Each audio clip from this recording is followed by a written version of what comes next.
అశల పరిపూర్ణము.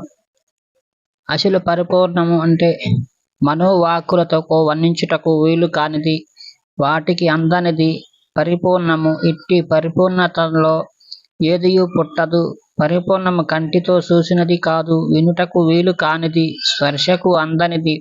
దీనికి రూపము నామము ఉండవు. ఏమీ లేని శూన్య స్థితిని తెలుసుకొనుటకు వీలు కానిది. ఎరుక వేరు, పరిపూర్ణత వేరు. ఎరుకను చూసి పరిపూర్ణమనుకొనరాదు. పరిపూర్ణత కంటికి, వాక్కునకు, మనస్సునకు అందు విషయము కాదు. ఎరుక లేని స్థితియే పరిపూర్ణ స్థితి. వాస్తవముగా భావాతీతము, నామము, రూపము, వస్తువులు, జీవములు కల ఈ జగత్తు అంతయు ఇంద్రజాలమును మాయ వలన కల్పించును. మనసుకే అచలమని పేరు.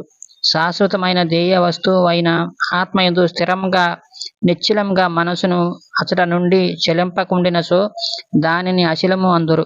అచల పరిపూర్ణమనగా భావములకు అగోచరమైన జటిలమైనదే అచల బ్రహ్మము. అట్టి అచల బ్రహ్మముకే అచల పరిపూర్ణమని పేరు. కళ్ళకు కనపడే ఈ చరాచర జగత్తు అంతయు సర్వదా నిండి సందు లేక నిబిడీకృతమైన కొద్దిగా కూడా ఖాళీ లేక సర్వవ్యాపకమై ఉన్నదే అచల పరిపూర్ణము. దీనికి షడ్వికారములు, రూప నామక్రియలు ఉండవు. జనన మరణములు లేనిది. అది స్త్రీ కాదు, పురుషుడు కాదు, నపుంసకం కాదు. మహాసముద్రం వలె నిండి ఇండిన పరిపూర్ణ చల సముద్రము. అదియే పరిపూర్ణము. దీని నిజ స్వరూపమే పరమ పదము. ఇది అచల పరిపూర్ణము. అంతేకాక భావాతీతమే అచల పరిపూర్ణము.